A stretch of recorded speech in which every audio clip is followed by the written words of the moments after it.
सिख संगतां नूं तारदे पै सन।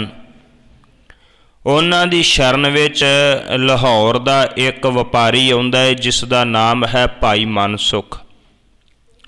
मनसुख गुरु नानक साहब महाराज जी का सिख बनिया। वपार करन वास्ते दूर दुराडे देशां दे विच जाया करदा सी। वो संगला दीप की धरती ते चलिया गया। संगला दीप का रहन वाला राजा शिवनाभ वो सनातन धर्म दीयां रोह रीतां नूं मनदा सी। जो सनातन धर्म दे विच पूजा कीती जाती है, वर्त रखे जाते हैं, तीर्थां दे इशनान कीते जाते, ठाकरां दी पूजा कीती जाती, ये सारा कुछ राजा शिवनाभ करदा सी। और जदों राजा करदा सी सारी प्रजा भी उहदे मगर लग के वर्त रखदी सी। एक दिन वर्त रखिया होया सी। भाई मनसुख जी जिहड़े सन उन्होंने अपने घर दे विच अग बाली है, भोजन तैयार करना आरंभ किया। किसी ने शिकायत की, राजन बाहरों एक वपारी आया है, उन्हें तुहाडे हुक्म नूं नहीं मन्निया। हुक्म अदूली करके वर्त रखण दी बजाए उन्हें अपने घर विच अग बाली है ते भोजन तैयार करदा पिया है। राजे शिवनाभ दे हुक्म नाल भाई मनसुख जी नूं कैद कर लिया गया। जदों राजे शिवनाभ ने पूछा कि हुक्म अदूली क्यों कीती है, भाई मनसुख कहन लगे, कहंदे कि मेरे गुरु दा हुक्म है। भोजन छड्डण दे नाल की हुंदा है? भोजन छड्डण नाल कोई परमात्मा दी प्राप्ति नहीं हो सकती। महाराज ने पावन बाणी विच भी कहा, छोड़ै अन्न करे पखंड, नाओ सुहागन नाओ रंड। महाराज कहंदे भोजन छड्डण दे नाल कोई भी जिहड़ा है वो परमात्मा दी प्राप्ति नहीं कर सकता। इवें करके भाई मनसुख कहन लगे, मेरे गुरु दा हुक्म है, भोजन नूं त्यागण दे नाल परमात्मा दी प्राप्ति नहीं हुंदी। और इन्ने प्रभावशाली तरीके दे नाल भाई मनसुख जी ने कहा। राजा शिवनाभ हैरान रह गया, कहन लग्या, इन्ना सोहना ज्ञान देण वाला, इन्ना सोहना उपदेश देण वाला आखिरकार तेरा गुरु है कौन? भाई मनसुख कहन लगे, मेरा गुरु गुरु नानक साहब महाराज है। राजा शिवनाभ आखदा, फिर इवें कर, मैनू अपने गुरु दे दर्शन करा, मैं तेरे नाल चलण वास्ते भी तैयार हाँ। भाई मनसुख कहन लगे, तेनू मेरे नाल जाण दी लोड़ नहीं, तेनू राज भाग छड्डण दी लोड़ नहीं। गुरु नानक साहब महाराज आप तेरे कोल चल के आउणगे, तू उन्हां नूं याद कर, चेते कर, अकाल पुरख वाहिगुरू दी भगती कर। क्योंकि भाई मनसुख नूं पता लग चुका सी सतगुरु जी उदासियां दे उपर निकल चुके सन। थां थां ते जाके सतगुरु सच दा प्रचार कर रहे सन। जदों दब्बी ते पखंडी लोकां नूं पता लगा कि राजा शिवनाभ किसे नानक नाम दे फकीर दी उड़ीक विच है, ते उस वक्त बहुत सारे दब्बी पखंडी लोग अपना नाम नानक धर के राजे शिवनाभ दे कोल आउण लग गए। आण के राजे शिवनाभ नूं उपदेश देण लग गए। पर कोई भी फकीर राजे शिवनाभ की तसल्ली ना करा सकिया, उन्होंने ज्ञान ना दे सकिया, उन्होंने सच ना समझा सकिया। आखिर जदों रोज़ फकीर आउण लगे, राजा शिवनाभ कहन लगे, कहंदा हज़ारां लोग रोज़ ही नानक बन के आ जाते हैं, इन्हां दी परख करनी चाहिए है। परख करन वास्ते राजा शिवनाभ कदे ते सुंदर बस्तर भेजदा, कदे पैसे भेजदा, कदे अपने राज भाग दे विचों इस्त्रियां नूं नाच करन वास्ते भेजदा। और जिन्ने लोग आउंदे ने वो सारे कोई माया ते डोल गया, कोई धन पदार्थां ते डोल गया, कोई इस्त्रियां नूं वेख के डोल गया, इत्यादि सारे डोल जांदे रहे। पर एक दिन वो सुलखणी घड़ी आई जदों गुरु नानक साहब महाराज अपने साथी भाई मरदाना जी नूं नाल लैके संगला दीप की धरती के उपर जा बराजे। सतगुरु बाहर ही एक बाग दे विच जाके बैठ जाते ने। भाई मरदाना जी रवाब छेड़ते, गुरु नानक साहब महाराज कीर्तन आरंभ करते। बाग दे माली ने गुरु नानक साहब महाराज जी दे पावन मुखार बिंद तो इलाही बाणी दा कीर्तन सुनिया ते उस वक्त जाके राजे शिवनाभ नूं सुनेहा दिता कि राजन अज कोई फकीर आया है, बड़ा सोहना गाउंदा है और ओदी आवाज़ ओदा एक एक बोल मन नूं खिच पाउंदा है। जिस वक्त राजे शिवनाभ नूं पता लगा, उन्हें मन विच सोचिया कि पहला परख कर लेनी चाहिए है। परख करन वास्ते राजे शिवनाभ ने अपने एक मंत्री परशुराम की ड्यूटी लाई।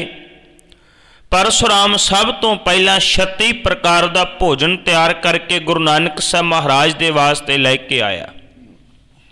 आन के हाजिर किया, महाराज आ साडे राजे शिवनाभ ने आप जी वास्ते भेजिया है। गुरु नानक साहब महाराज कहन लगे, कहंदे 36 प्रकार के पदार्थ असां ने की करने हैं, साडे किस काम है, असीं इन्हां नूं प्रवान नहीं कर सकते।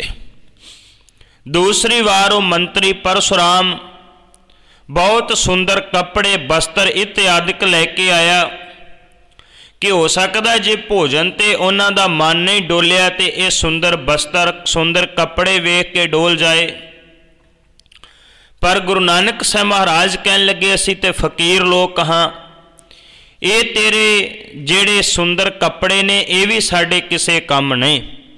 बल्कि महाराज ने पवित्र गुरबाणी विच भी कहा, बाबा होर पहनन खुशी खुआर, जित पहनदे तन पीड़ी है, मन में चले विकार। महाराज कहंदे जिहड़े पहनन दे नाल ही मन विच विकार चलदे होण, सतगुरु ने प्रवान ना कीते। फिर जिहड़ा मंत्री परशुराम है तीसरी बार आया, बहुत कीमती हीरे जवाहरात मोती सोना चांदी भेटा लैके आया। महाराज दे सामने लिया के अर्पण किते। सतगुरु कहन लगे, ये जिहड़ा सारा कुछ जिहड़े हीरे मोती जवाहरात लैके आया साडे किस काम ने, असीं इन्हां नूं भी प्रवान नहीं कर सकते। किसी तरह का कोई शंका ना रह जाए। फिर राजे शिवनाभ ने वेसवावां नूं नाच करन वास्ते भेजिया, जाओ तुसी जाके नाच करोगियां, वो फकीर डोल जाएगा। जदों आन के उन्होंने नाच करना शुरू किया, गुरु नानक साहब महाराज ने पावन बोल के, गाशो पुत्री राज कुआर, नाम भणो सच दोत सवार। जदों सतगुरु ने उपदेश दिता, वो जिहड़ियां बच्चियां सी गुरु नानक साहब महाराज के चरनां ते डिग पईयां। राजे शिवनाभ नूं जाके आखदियां, राजन तू भुलिया होया, ये सचमुच पूर्ण पुरख है।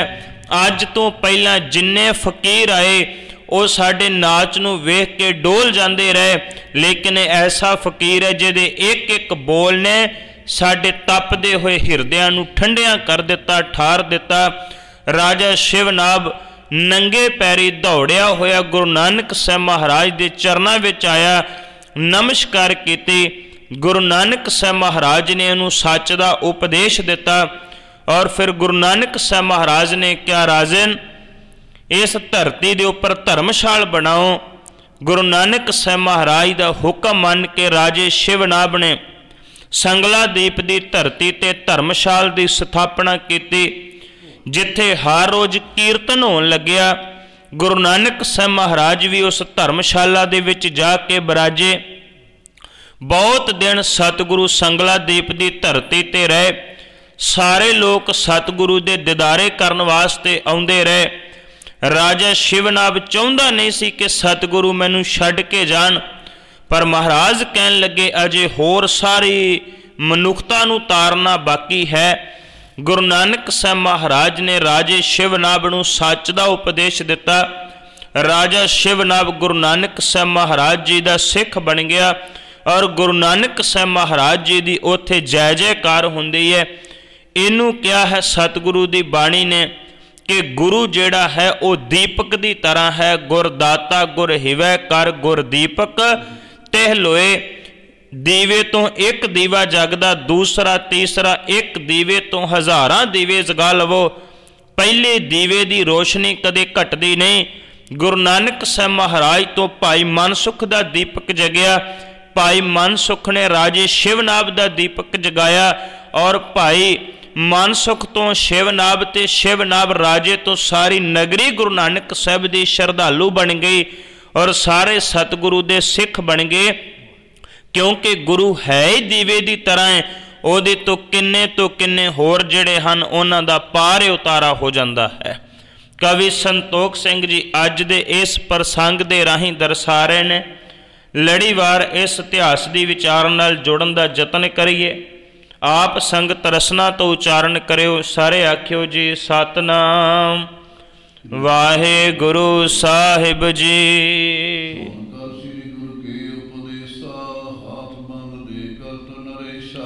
ਜਦੋਂ ਗੁਰੂ ਨਾਨਕ ਸਾਹਿਬ ਮਹਾਰਾਜ ਨੇ ਰਾਜੇ ਸ਼ਿਵਨਾਭ ਨੂੰ ਉਪਦੇਸ਼ ਦਿੱਤਾ ਔਰ ਸਤਿਗੁਰੂ ਦਾ ਉਪਦੇਸ਼ ਸੁਣ ਕੇ ਰਾਜਾ ਸ਼ਿਵਨਾਭ ਹੱਥ ਜੋੜਦਾ ਹੈ ਔਰ ਸਤਿਗੁਰੂ ਗੁਰੂ ਨਾਨਕ ਸਾਹਿਬ ਮਹਾਰਾਜ ਜੀ ਨੂੰ ਨਮਸਕਾਰਾਂ ਕਰਦਾ ਹੈ।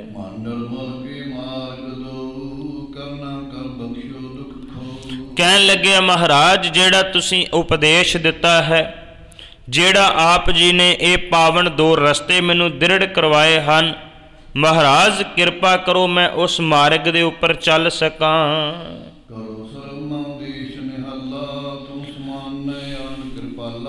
ਰਾਜਾ ਸ਼ਿਵਨਾਭ ਕਹਿਣ ਲੱਗਿਆ, ਕਹਿੰਦਾ ਮਹਾਰਾਜ ਤੁਸੀਂ ਮੇਰੇ ਦੇਸ਼ ਨੂੰ ਨਿਹਾਲ ਕਰ ਦੇਵੋ, ਤੁਹਾਡੇ ਵਰਗਾ ਹੋਰ ਦੂਸਰਾ ਕੋਈ ਦਿਆਲੂ ਵੀ ਨਹੀਂ ਹੋ ਸਕਦਾ। ਤੁਸੀਂ ਬਹੁਤ ਕਿਰਪਾ ਕਰਨ ਵਾਲੇ ਹੋ, ਦਿਆਲੂ ਹੋ, ਕਿਰਪਾਲੂ ਹੋ, ਇਹ ਸਾਰੇ ਗੁਣਾਂ ਦੇ ਮਾਲਕ ਵੀ ਆਪ ਜੀ ਹੋ।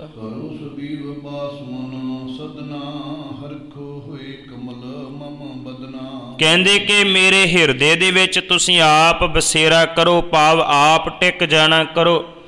ਔਰ ਜਿਵੇਂ ਕਮਲ ਦਾ ਫੁੱਲ ਖਿੜਦਾ ਹੈ ਤੇ ਭੌਰਾ ਆਣ ਕੇ ਸੁਗੰਧੀ ਲੈਂਦਾ ਹੈ, ਇਸ ਤਰ੍ਹਾਂ ਮੈਂ ਆਪ ਜੀ ਦੇ ਚਰਨਾਂ ਦਾ ਭੌਰਾ ਬਣ ਜਾਵਾਂ ਤੇ ਆਪ ਜੀ ਦੇ ਚਰਨਾਂ ਵਿੱਚੋਂ ਮੈਨੂੰ ਖੁਸ਼ੀ ਮਿਲਦੀ ਰਹੇ।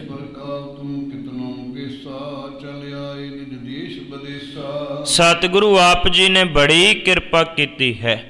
ਸਤਿਗੁਰੂ ਆਪ ਕਿੰਨੇ ਕੋਹਾਂ ਤੋਂ ਚੱਲ ਕੇ ਖੁਦ ਮੈਨੂੰ ਦਰਸ਼ਨ ਦੇਣ ਵਾਸਤੇ ਆਏ, ਮੇਰਾ ਆਸਰਾ ਬਣਨ ਵਾਸਤੇ ਤੁਸੀਂ ਇਸ ਧਰਤੀ ਦੇ ਉੱਪਰ ਆਏ ਔਰ ਸਤਿਗੁਰੂ ਗੁਰੂ ਨਾਨਕ ਸਾਹਿਬ ਮਹਾਰਾਜ ਦੇ ਸਨਮੁਖ ਹੱਥ ਜੋੜ ਕੇ ਰਾਜਾ ਸ਼ਿਵਨਾਭ ਜਿਹੜਾ ਸੀ ਨਾ ਉਹ ਦਿਦਾਰੇ ਕਰ ਰਿਹਾ ਸੀ ਤੇ ਨਾਲੇ ਸਤਿਗੁਰੂ ਗੁਰੂ ਨਾਨਕ ਸਾਹਿਬ ਮਹਾਰਾਜ ਜੀ ਨੂੰ ਕਹਿ ਰਿਹਾ ਸੀ ਕਿ ਤੁਸੀਂ ਬੜੀ ਕਿਰਪਾ ਕੀਤੀ ਹੈ, ਜਿਹੜਾ ਮੈਨੂੰ ਆਪ ਆਣ ਕੇ ਦਿਦਾਰੇ ਦਿੱਤੇ ਹਨ।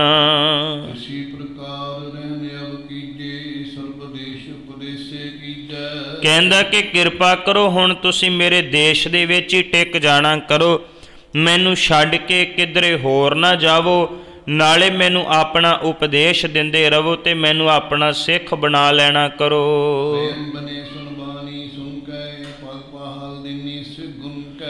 ਜਦੋਂ ਫਿਰ ਗੁਰੂ ਨਾਨਕ ਸਾਹਿਬ ਮਹਾਰਾਜ ਨੇ ਪ੍ਰੇਮ ਦੇ ਨਾਲ ਭਰੀਆਂ ਹੋਈਆਂ ਬੇਨਤੀਆਂ ਨੂੰ ਸੁਣਿਆ ਤੇ ਸਤਿਗੁਰੂ ਗੁਰੂ ਨਾਨਕ ਸਾਹਿਬ ਮਹਾਰਾਜ ਜਾਣ ਗਏ ਕਿ ਰਾਜਾ ਸ਼ਿਵਨਾਭ ਹੁਣ ਸਾਡਾ ਸੱਚਮੁੱਚ ਸੇਵਕ ਜਿਹੜਾ ਹੈ ਨਾ ਉਹ ਬਣ ਚੁੱਕਾ ਹੈ। ਔਰ ਗੁਰੂ ਨਾਨਕ ਸਾਹਿਬ ਮਹਾਰਾਜ ਜੀ ਨੇ ਉਸ ਵਕਤ ਰਾਜੇ ਸ਼ਿਵਨਾਭ ਦੇ ਉੱਪਰ ਕਿਰਪਾ ਕੀਤੀ। ਗੁਰੂ ਨਾਨਕ ਸਾਹਿਬ ਮਹਾਰਾਜ ਜੀ ਨੇ ਉਸ ਵਕਤ ਧਰਮਸ਼ਾਲਾ ਜਿਹੜੀ ਹੈ ਨਾ ਜਿਹੜੀ ਸਥਾਪਿਤ ਕੀਤੀ ਹੋਈ ਸੀ ਉਹਦੇ ਵਿੱਚ ਜਾ ਕੇ ਸਤਿਗੁਰੂ ਨੇ ਬਸੇਰਾ ਕੀਤਾ, ਨਾਲੇ ਰਾਜਾ ਸੇਵਕ ਬਣ ਗਿਆ, ਨਾਲੇ ਗੁਰੂ ਨਾਨਕ ਸਾਹਿਬ ਮਹਾਰਾਜ ਜੀ ਨੇ ਉਹਨੂੰ ਚਰਨਾਮ੍ਰਿਤ ਦੀ ਦਾਤ ਦਿੱਤੀ। ਕਿਉਂਕਿ ਗੁਰੂ ਨਾਨਕ ਸਾਹਿਬ ਮਹਾਰਾਜ ਤੋਂ ਲੈ ਕੇ 9ਵੇਂ ਸਤਿਗੁਰੂ ਗੁਰੂ ਤੇਗ ਬਹਾਦਰ ਸਾਹਿਬ ਮਹਾਰਾਜ ਤੱਕ ਚਰਨਾਮ੍ਰਿਤ ਦਿੱਤਾ ਜਾਂਦਾ ਸੀ, ਜਿਹਨੂੰ ਭਾਈ ਗੁਰਦਾਸ ਸਾਹਿਬ ਕਹਿੰਦੇ ਨੇ ਚਰਨ ਧੋਏ ਰਹਿਰਾਸ ਕਰ ਚਰਨਾਮ੍ਰਿਤ ਸਿੱਖਾਂ ਪਿਲਾਇਆ। ਚਰਨਾਮ੍ਰਿਤ ਦਿੱਤਾ ਜਾਂਦਾ ਸੀ। ਗੁਰੂ ਨਾਨਕ ਸਾਹਿਬ ਮਹਾਰਾਜ ਨੇ ਰਾਜੇ ਸ਼ਿਵਨਾਭ ਨੂੰ ਵੀ ਚਰਨਾਮ੍ਰਿਤ ਦਿੱਤਾ ਔਰ ਉਸ ਤੋਂ ਬਾਅਦ ਗੁਰੂ ਕਲਗੀਧਰ ਮਹਾਰਾਜ ਨੇ ਜਿਸ ਵਕਤ ਖੰਡੇ ਬਾਟੇ ਦਾ ਅੰਮ੍ਰਿਤ ਜਿਹੜਾ ਸੀ ਉਹ ਛਕਾ ਦੇਣਾ ਕੀਤਾ ਔਰ ਖੰਡੇ ਬਾਟੇ ਦਾ ਅੰਮ੍ਰਿਤ ਛਕਾਉਣ ਤੋਂ ਬਾਅਦ ਫਿਰ ਉਹ ਅੰਮ੍ਰਿਤ ਜਿਹੜਾ ਹੈ ਅੱਜ ਸਿੱਖ ਸੰਗਤਾਂ ਪਾਣ ਕਰਦੀਆਂ। ਪਹਿਲਾਂ ਚਰਨਾਮ੍ਰਿਤ ਦਿੱਤਾ ਜਾਂਦਾ ਸੀ, ਰਾਜੇ ਸ਼ਿਵਨਾਭ ਨੂੰ ਵੀ ਸਤਿਗੁਰੂ ਨੇ ਚਰਨਾਮ੍ਰਿਤ ਦਿੱਤਾ ਹੈ।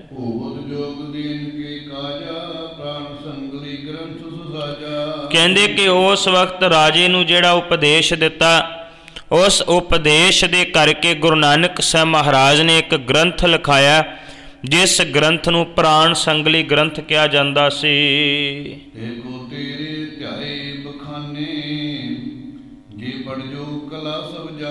कहंदे कि उहदे 113 अध्याय जिहड़े लिखे गए, जिहड़ा सतगुरु गुरु नानक साहब महाराज ने कहा कि इनू पढ़ना है, विचारना है। प्राण संगली ग्रंथ संगलादीप की धरती ते कवि संतोख सिंह कहंदे लिखिया गया। जिस वक्त गुरु अर्जन साहब महाराज ने आदि श्री गुरु ग्रंथ साहब महाराज की संपादना करनी सी, सतगुरु ने अमृतसर की धरती तो कुछ सिख जिहड़े सन संगलादीप की धरती ते भेजे, और महाराज ने कहा भी प्राण संगली ग्रंथ जिहड़ा वो लैके आओ। सिख गए, प्राण संगली ग्रंथ जिहड़ा वो लैके आए। पर जदों गुरु अर्जन साहब महाराज ने विचारिया और विचार करन तो बाद सतगुरु ने उहदे विचों कुछ भी गुरु ग्रंथ साहब महाराज की बाणी विच दर्ज जिहड़ा वो नहीं किया, और गुरु नानक साहब महाराज जी की केवल बाणी जिहड़ी सी उहनूं दर्ज किया गया। पर सतगुरु ने इत्थे प्राण संगली ग्रंथ जिहड़ा लिखवाया, जिहदे 113 अध्याय जिहड़े सी वो विराजमान सी।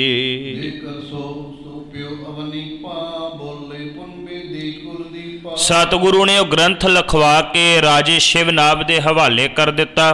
नाले महाराज ने अपनी रचना तो मुखारबिंद तो बचन कहे हन।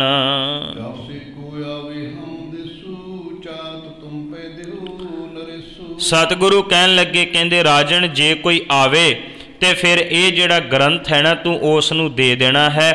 भाव कि जे कोई तेरे कोलों मेरा सिख आण के मंगे ते ग्रंथ तू उहदे हवाले कर देवें।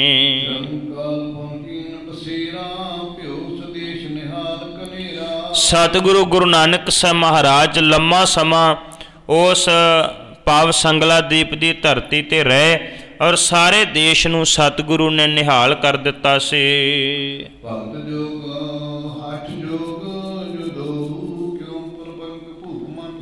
सतगुरु ने दोवें रस्ते हठ करके परमात्मा की प्राप्ति करनी कि भगती करके परमात्मा की प्राप्ति करनी, ये दोवें रस्ते जिहड़े सन सतगुरु ने राजे शिवनाभ नूं दृढ़ करवाए सी, और राजा शिवनाभ सतगुरु की भगती करन लग गया सी।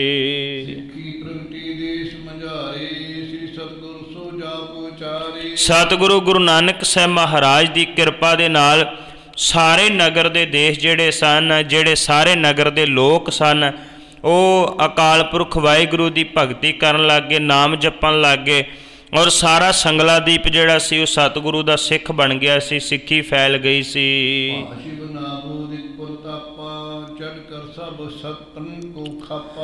फिर राजे शिवनाभ का प्रताप जिहड़ा सी वो भी बड़ा वधना शुरू हो गया।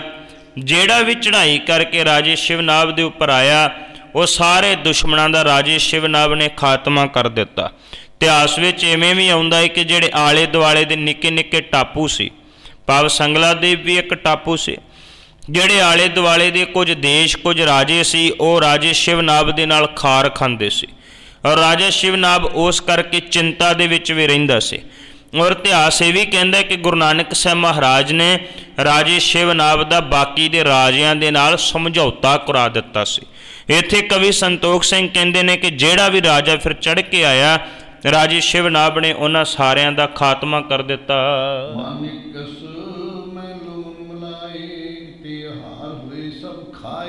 धर्मशाल जिहड़ी सतगुरु ने कायम करवाई सी संगलादीप की धरती ते, उस धर्मशाल दे विच लंगर बाना आरंभ किया, और वो लंगर उत्थे बनदा जिहदे विच हर प्रकार की चीज़ बनदी, लूण सब्जियां इत्यादि मिला के कई प्रकार के भोजन जिहड़े वो तैयार किए जाते सी।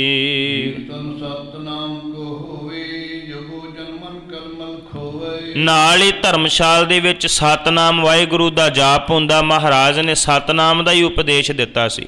सतनाम पढ़ मंत्र सुनाया कल तारन गुरु नानक आया। सतगुरु ने सतनाम का ही उपदेश दिता सी, और सतगुरु के उपदेश देण करके सतनाम का उत्थे जाप हुंदा, और जिहड़े लोग सतनाम नूं जपदे सन उन्हां दे मनां दी मैल जिहड़ी है ना वो लथ जांदी सी।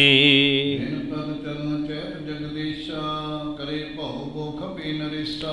ਹਰ ਰੋਜ਼ ਲੋਕ ਜਿਹੜੇ ਸਨ ਧਰਮਸ਼ਾਲ ਵਿੱਚ ਚੱਲ ਕੇ ਆਉਂਦੇ, ਗੁਰੂ ਨਾਨਕ ਸਾਹਿਬ ਮਹਾਰਾਜ ਦੇ ਦੀਦਾਰੇ ਕਰਦੇ। ਰਾਜਾ ਵੀ ਆਪਣੇ ਮਨ ਵਿੱਚ ਪ੍ਰੇਮ ਰੱਖ ਕੇ ਗੁਰੂ ਨਾਨਕ ਸਾਹਿਬ ਮਹਾਰਾਜ ਦੇ ਦੀਦਾਰੇ ਕਰਨ ਵਾਸਤੇ ਆਉਂਦਾ ਸੀ। ਹਰੀ ਗੁਰਬਖਸ਼ ਸਿੱਖੀ ਕੀ ਰੀਤਾ, ਨਿਰਪਤ ਵਦੇ ਭਜਨ ਮੈਂ ਪ੍ਰੀਤਾ। ਰਾਜੇ ਸ਼ਿਵਨਾਭ ਦੇ ਅੰਦਰ ਸਿੱਖੀ ਦੇ ਪ੍ਰਤੀ ਪੱਕੀ ਪ੍ਰੀਤ ਜਿਹੜੀ ਹੈ ਨਾ ਉਹ ਬੱਝ ਚੁੱਕੀ ਸੀ। ਰਾਜਾ ਸ਼ਿਵਨਾਭ ਹਰ ਰੋਜ਼ ਅਕਾਲ ਪੁਰਖ ਵਾਹਿਗੁਰੂ ਦੀ ਭਗਤੀ ਕਰਦਾ। ਦਿਨੋਂ ਦਿਨ ਉਹਦੇ ਮਨ ਅੰਦਰ ਸਤਿਗੁਰੂ ਦੇ ਲਈ ਪ੍ਰੇਮ ਵੱਧਦਾ ਹੀ ਜਾਂਦਾ ਸੀ। ਗੁਰੂ ਨਾਨਕ ਸਾਹਿਬ ਮਹਾਰਾਜ ਜੀ ਦਾ ਦਿਆਲੂ ਸੁਭਾਅ ਸੀ, ਕਿਰਪਾ ਕਰਨ ਵਾਲਾ ਸੁਭਾਅ ਸੀ। ਮਹਾਰਾਜ ਨੇ ਰਾਜੇ ਸ਼ਿਵਨਾਭ ਨੂੰ ਇੱਦਾਂ ਕਰਕੇ ਗਿਆਨ ਕਰਵਾ ਦਿੱਤਾ, ਗਿਆਨ ਦੀ ਬਖਸ਼ਿਸ਼ ਕੀਤੀ ਸੀ।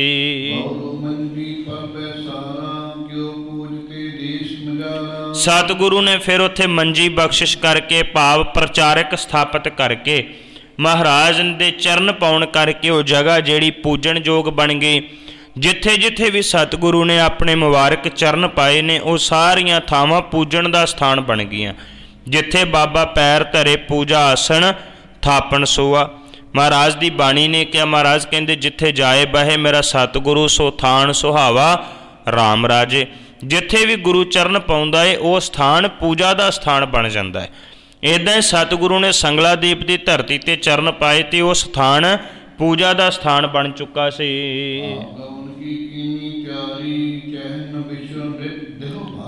ਫਿਰ ਸਤਿਗੁਰੂ ਗੁਰੂ ਨਾਨਕ ਸਾਹਿਬ ਮਹਾਰਾਜ ਨੇ ਸੰਗਲਾਦੀਪ ਤੋਂ ਅੱਗੇ ਜਾਣ ਦੀ ਤਿਆਰੀ ਕੀਤੀ, ਪਰ ਰਾਜਾ ਸ਼ਿਵਨਾਭ ਜਿਹੜਾ ਸੀ ਸਤਿਗੁਰੂ ਦੇ ਨਾਲੋਂ ਵਿਛੜਨਾ ਨਹੀਂ ਸੀ ਚਾਹੁੰਦਾ।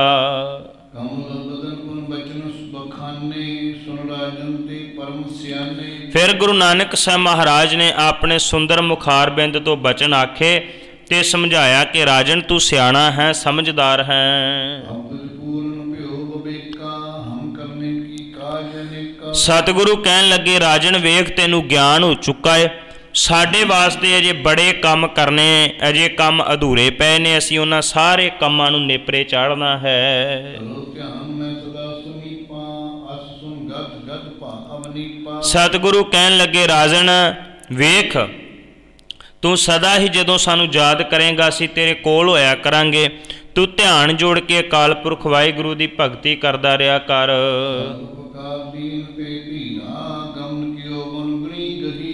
ਕਵੀ ਸੰਤੋਖ ਸਿੰਘ ਕਹਿੰਦੇ ਨੇ ਕਿ ਸਤਿਗੁਰੂ ਗੁਰੂ ਨਾਨਕ ਸਾਹਿਬ ਮਹਾਰਾਜ ਜੀ ਦਾ ਉਪਦੇਸ਼ ਸੁਣ ਕੇ ਰਾਜਾ ਸ਼ਿਵਨਾਭ ਜਿਹੜਾ ਉਹ ਨਿਹਾਲ ਹੋ ਚੁੱਕਾ ਸੀ। ਔਰ ਸਤਿਗੁਰੂ ਗੁਰੂ ਨਾਨਕ ਸਾਹਿਬ ਮਹਾਰਾਜ ਨੇ ਸੰਗਲਾਦੀਪ ਦੀ ਧਰਤੀ ਤੋਂ ਅੱਗੇ ਨੂੰ ਫਿਰ ਸਤਿਗੁਰੂ ਨੇ ਚਾਲੇ ਪਾ ਦੇਣਾ ਕੀਤੇ ਸੀ।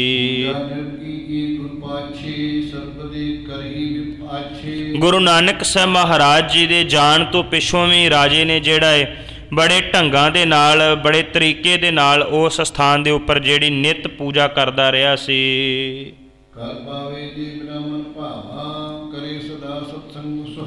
ਰਾਜਾ ਜਿਹੜਾ ਹਰ ਰੋਜ਼ ਸਤ ਸੰਗਤ ਕਰਦਾ ਰਿਹਾ ਔਰ ਸਤ ਸੰਗਤ ਕਰਕੇ ਜਿਹੜਾ ਹੈ ਨਾ ਗੁਰੂ ਨਾਨਕ ਸਾਹਿਬ ਮਹਾਰਾਜ ਨੂੰ ਯਾਦ ਕਰਦਾ ਰਿਹਾ।